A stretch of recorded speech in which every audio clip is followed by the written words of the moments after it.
All right, this is Dakota from ITRBoxing. I'm back with Nico Ali Walsh. Been a while, champ. How you been? I've been great. How about you?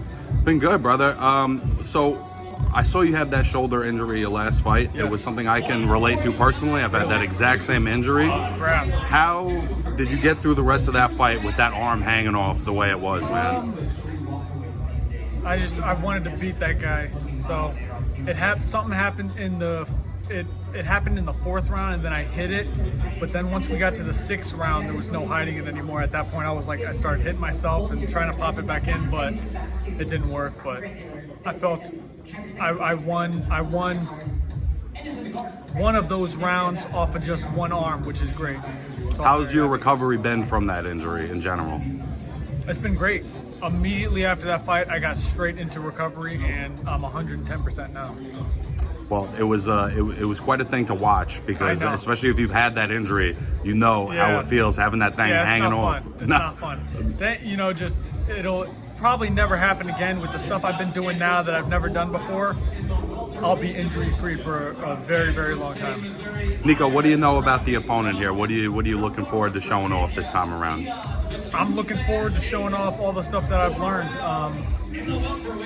I've watched his fights. He's nobody that I'm, concerned about.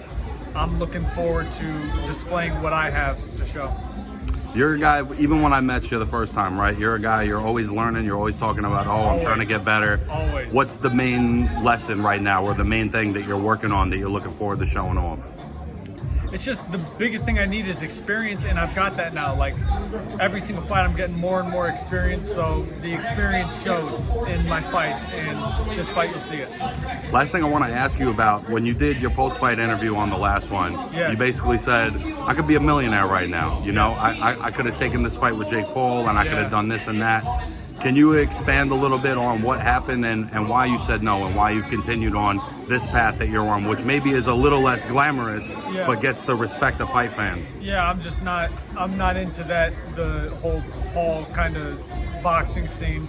I said it was the circus league, and that's really what it is. I'm just not into that. I just, whoever is, good for them. I don't dislike Jake Paul or any of those guys. I don't know them. I just don't care for them. It's just not what I'm into. I'm in the traditional boxing route. I feel my name carries a lot of weight in boxing. More, it deserves more respect than putting it alongside Jake Paul. Well, I know, for the fans, it was a relief to hear that, because I think sometimes when you're on the YouTube side, you try to conflate it like it's it's the same thing. No, it's not the same thing, and anyone who tells you that is just lying. And I would have been just selling out if I took the fight, I'm not boxing for the money. I'm not a millionaire. I could have been a millionaire, but at what cost? It's just not worth it for me. I'm not here for the money. I'm here for the legacy, and if I was a billionaire, I would still be doing what I'm doing right now. So I'm not concerned about it. And that's the kind of fight that could stay with your reputation forever, whether you want it to or not. No, you're right.